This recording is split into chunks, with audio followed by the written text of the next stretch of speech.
Welcome friend. तो स्वागत है आपका हमारी एक और नई वीडियो में। हमने इससे पहले वाली वीडियो में हमने मॉनेटरी पॉलिसी के बारे में पढ़ा था।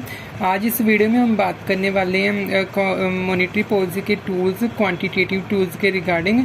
उस वीडियो में हमने शॉर्ट में देखा था मॉनेटरी पॉलिसी के टूल्स को, क्वांटिटेटिव और क्वालिटेटिव को, लेकिन इस वीडियो में हम डिटेल में सब पॉइंट्स पे चर्चा करेंगे। सबसे पहले हम देखते हैं क्वालिटेटिव टूल्स में फर्स्ट पॉइंट हमारा आता है रेपो रेट, जिसे हम बोलते हैं,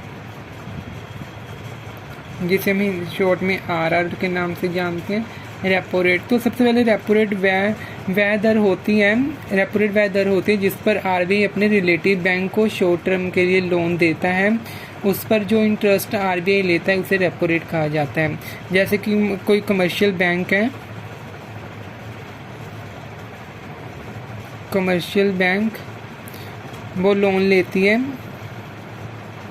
कहाँ से? वो आरबीआई से लोन लेती है और आरबीआई उसको शॉर्ट टर्म का लोन दे देता है, शॉर्ट टर्म लोन दे देता है और उस पर जो इंटरेस्ट चार्ज करता है उसे हम बोलते हैं रेपो रेट। उस इंटरेस्ट को रेपो रेट बोला जाता है।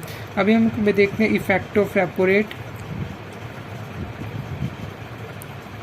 इफेक्ट ऑफ रेपो रेट, अगर हम रेपो रेट में वृद्धि करते हैं, रेपो रेट में वृद्धि करते हैं, उसको इंक्रीज़ कर देते हैं, उसको बढ़ा देते हैं, तो बैंकों की तरलता में कमी आ जाती है। हमारी जो लिक्विडिटी होती है,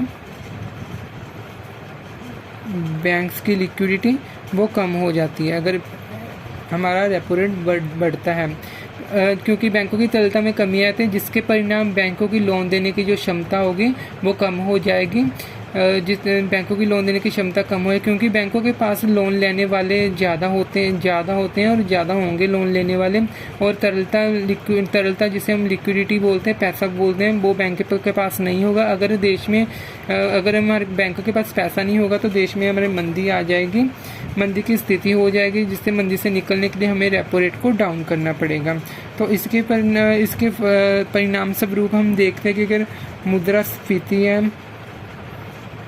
मुद्रास्फीति होती है तो हम रेपो रेट को बढ़ा देते हैं, जिससे कि इकोनॉमी में मुद्रा का संकुचन हो जाता है। इसी के रिवर्स हमारे पास अगर मुद्रा का संकुचन होता है हमारी इकोनॉमी में, तो हमें रेपो रेट को कम कर देते हैं, जिससे कि मुद्रा का विस्तार होगा हमारी इकोनॉमी में। तो ये हमारा रेपो रेट का इफेक्ट आ जाता है। अगर हमने लिक्विडिटी कम करनी है तो हमारे रेपो रेट को बढ़ा देते हैं, अगर लिक्विडिटी को बढ़ाना है तो हमें रेपो रेट को घटाना पड़ेगा। अब हम देखते हैं कि रेपो रेट को बढ़ाया क्यों जाता है। रेपो रेट को बढ़ाया क्यों जाता है? इसका हमारा आंसर जो होगा, जब अर्थव्यवस्था में सप्लाई ऑफ मनी ज़्यादा हो जाती है तो उसे कंट्रोल करने के लिए हम रेपो रेट को बढ़ाते हैं। जब सप्लाई ऑफ मनी ज़्यादा हो जाती है तो रेपो रेट को बढ़ाया जाता है ताकि जो सप्लाई ऑफ मनी है उसके कंट्रोल किया जा सके। इसके बाद हमारा जो नेक्स्ट आता है, रेपो रेट में कमी करने पर क्या प्रभाव पड़ेगा? रेपो रेट में कमी करने पर प्रभाव, अगर हम रेपो रेट में कमी कर देते हैं तो रेपो रेट में कमी करने से बैंकों की जो तरलता है वो बढ़ती है, बैंकों की जो लिक्विडिटी है वो बढ़ जाएगी। रेपो रेट जैसे हम डाउन कर देते हैं, जो बैंक्स की लिक्विडिटी है तो वो बढ़ जाएगी। जब बैंक्स की लिक्विडिटी बढ़ जाएगी तो इसका मतलब बैंक है वो आरबीआई से और लोन लेंगे, क्योंकि उनको कम ब्याज पे लोन मिलेंगे। जब लोन लेने के बाद बैंक के पास जब पैसा होगा तो बैंक के पास लोन लेने के लिए लोग आएंगे। जब लोन लेने के लिए लोग आएंगे तो वो लोग पैसा लेंगे, पैसा लेने के बाद वो इन्वेस्ट करेंगे, इन्वेस्ट करने के बाद मार्केट में नए नए एंटरप्रेन्योर्स आएंगे और नए नए प्रोजेक्ट्स लगेंगे, जिसके फलस्वरूप लोगों को रोजगार मिलेगा, लोगों के पास पैसा होगा, जिसका फलस्वरूप परिणाम ये होगा कि हमारे जो वो मंदी है, वो इन्फ्लेशन वो कम हो जाएगा और रोजगार के अवसर हमारी इकोनॉमी में रोजगार के अवसर बढ़ेंगे। तो ये इसका रेपो रेट का प्रभाव पड़ता है। इसी के उल्टा अगर हम करना हो कि सप्लाई ऑफ मनी ज़्यादा हो जाती है मार्केट में, तो हम रेपो रेट को बढ़ा देते हैं। अब हम कुछ इम्पोर्टेंट पॉइंट्स देखते हैं, नोट हमारे रेपो रेट के रिगार्डिंग। तो सबसे पहले repo rate and liquidity of banks में विपरीत संबंध होता है। रेपो रेट और बैंक की जो तरलता होती है उनमें एक विपरीत संबंध होता है। अगर रेपो रेट बढ़ता है तो लिक्विडिटी कम होती है, अगर रेपो रेट घटता है तो जो लिक्विडिटी है वो बढ़ती है। ये हमारा फर्स्ट पॉइंट है। इसी के साथ हमारा सेकंड पॉइंट आता है, आरबीआई द्वारा मॉनेटरी पॉलिसी के तहत सबसे पहले 1991 और 92 में नरसिम्हन समिति की सिफारिश पर रेपो रेट अपनाया गया।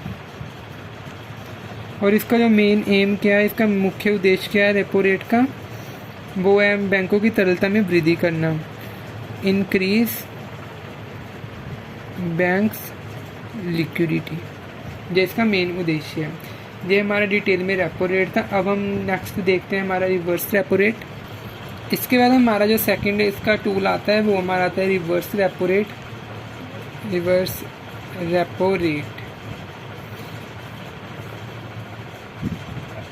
रेपो रेट वह दर होती है जब कोई बैंक अपनी अतिरिक्त जमाओं को आरबीआई के पास जमा करवा देता है और उस पर जो ब्याज आरबीआई के द्वारा दिया जाता है उसे रिवर्स रेपो रेट बोला जाता है। जैसे हमारे पास एक कमर्शियल बैंक है और उसके पास डिपॉजिट्स हैं अतिरिक्त ज़्यादा, जिसे अतिरिक्त बोलते हैं हम, ज़्यादा डिपॉजिट्स हैं, तो ये अपने आरबीआई को जमा करवा देता है और आरबीआई इस पे ऊपर इंटरेस्ट देता है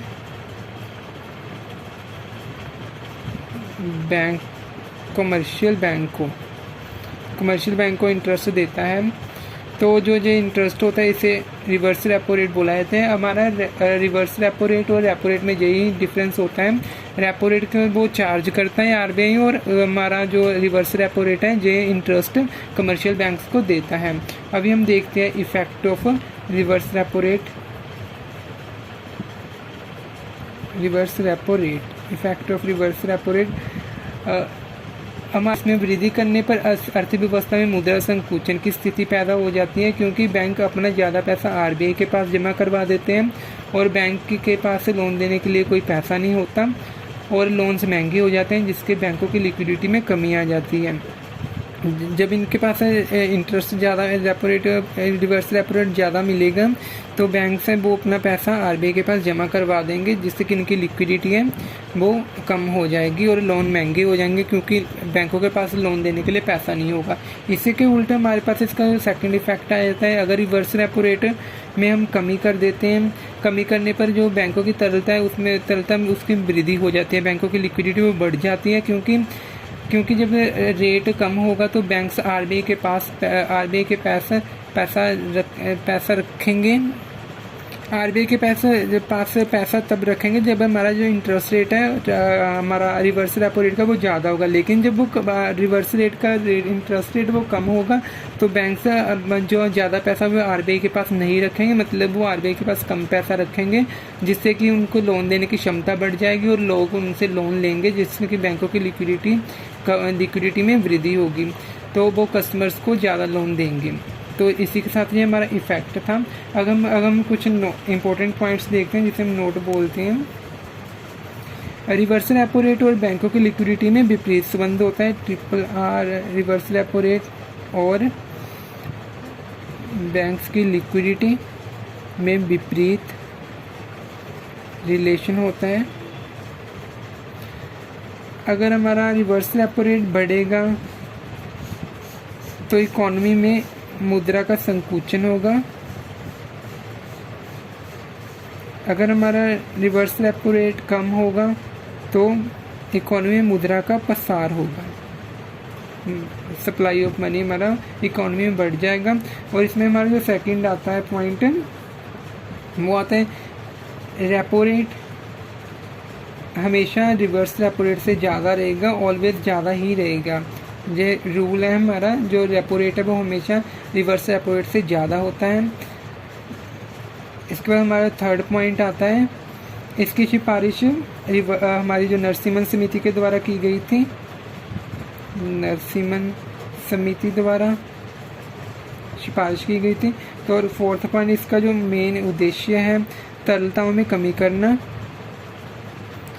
तरलताओं में कमी करना। रिवर्स रेपो रेट था कि तरलता को बढ़ावा, हमारा रेपो रेट तरलता को बढ़ावा देता था बैंक्स की, लेकिन रिवर्स रेपो रेट को जो हमारी बैंकों की लिक्विडिटी है उसको कम करना इसका मुख्य उद्देश्य है। अभी हमारा तीसरे नंबर पे आता है रिजर्व रेशियो।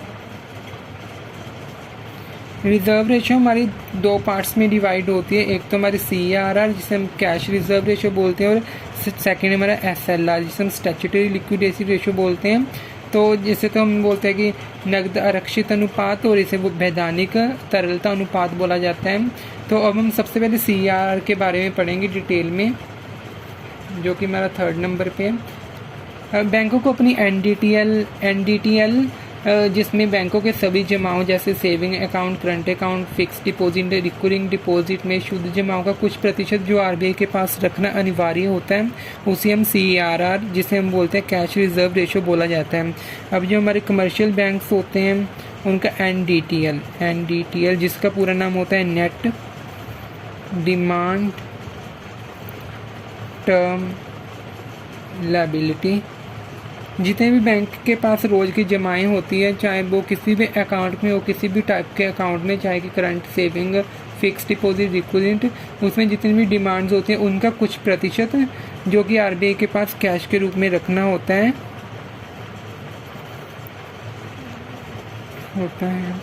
उसे हम CRR कैश रिजर्व रेशियो बोलते हैं। अब CRR हमारा रियल में होता क्या है, जो RBI के पास रखा जाता है, हमेशा RBI के पास रखा जाता है कमर्शियल बैंक की ओर से।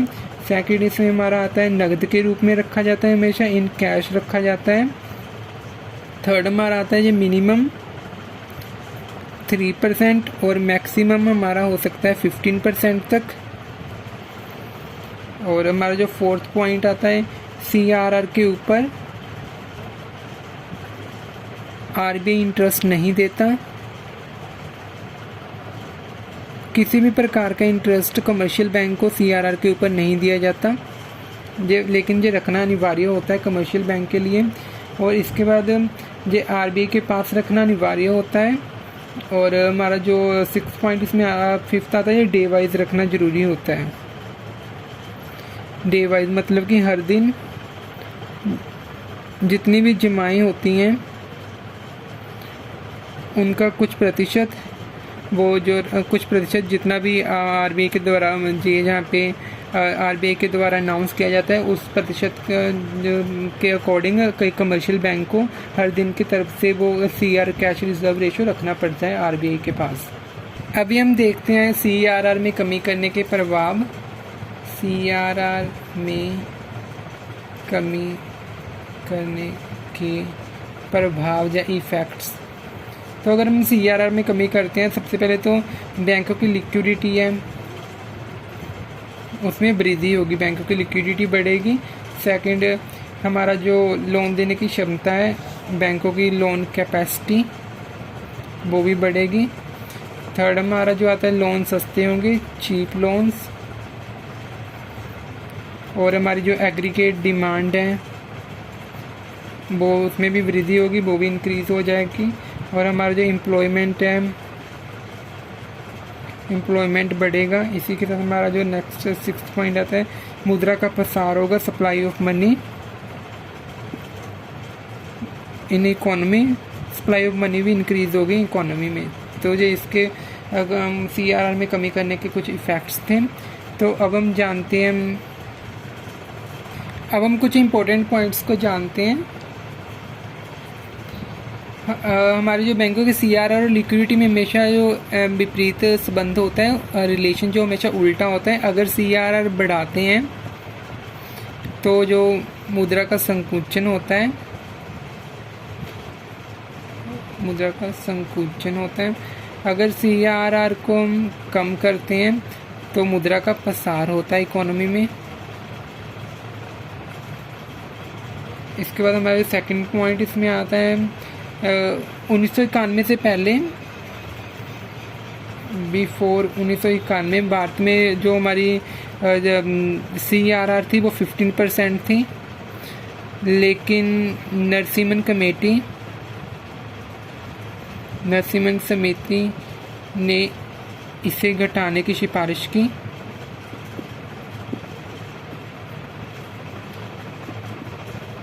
ताकि जो कमर्शियल बैंक्स हैं उनकी लिक्विडिटी को बढ़ाया जा सके,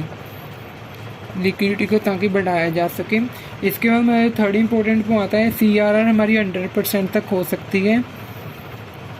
CRR 100% हो सकती है, इसे हम ICRR बोलते हैं, जिसका पूरा नाम होता है इंक्रीमेंटल कैश रिजर्व रेशो। यह भारत में 8 नवंबर इन इंडिया 8 नवंबर 2016 को जब डीमोनेटाइजेशन हुआ था तब हुई थी CRR 100%।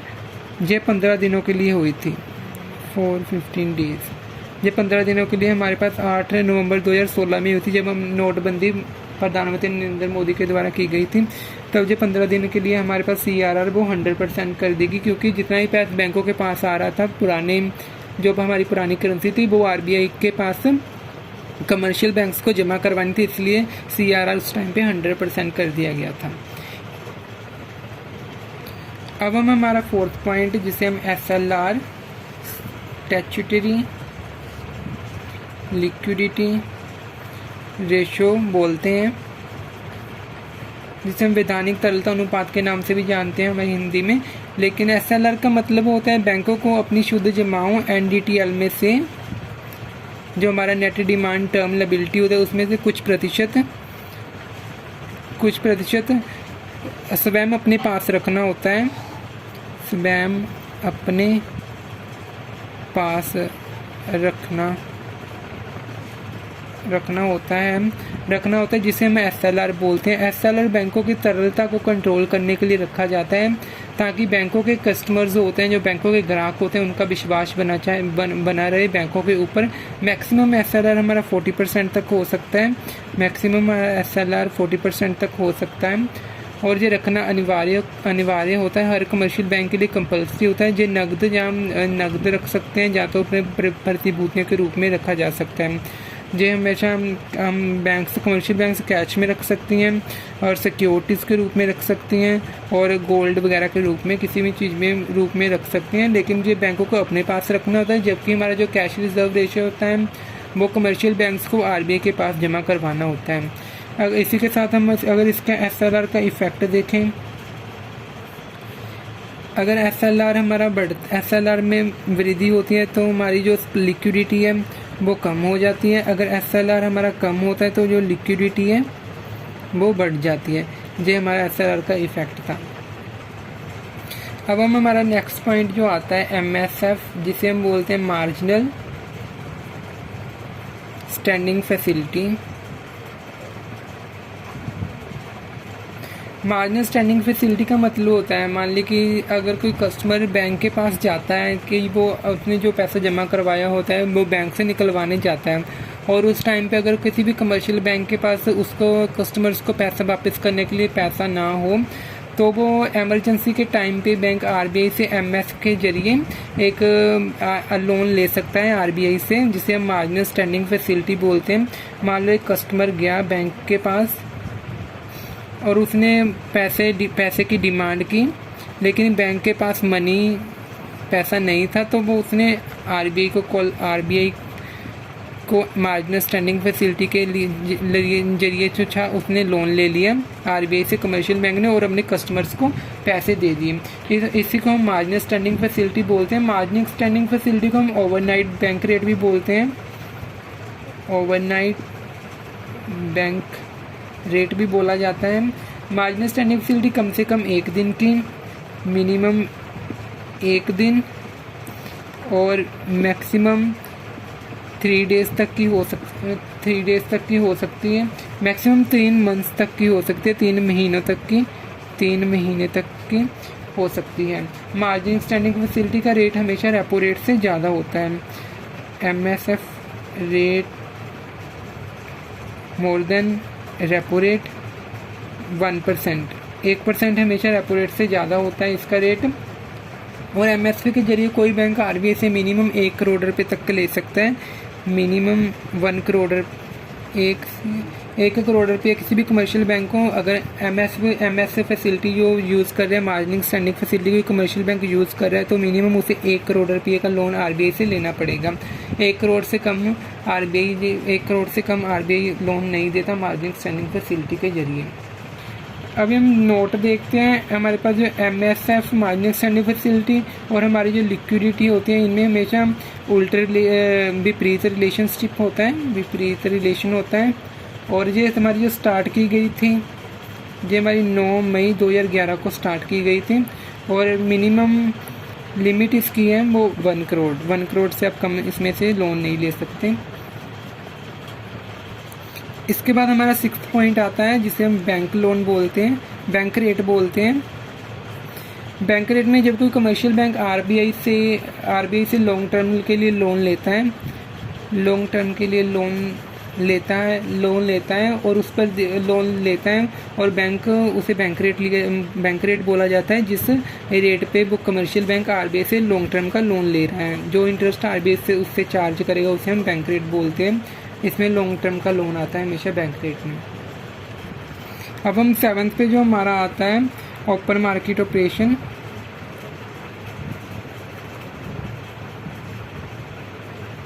जिसे हम बोलते हैं खुले बाजार की क्रियाएं।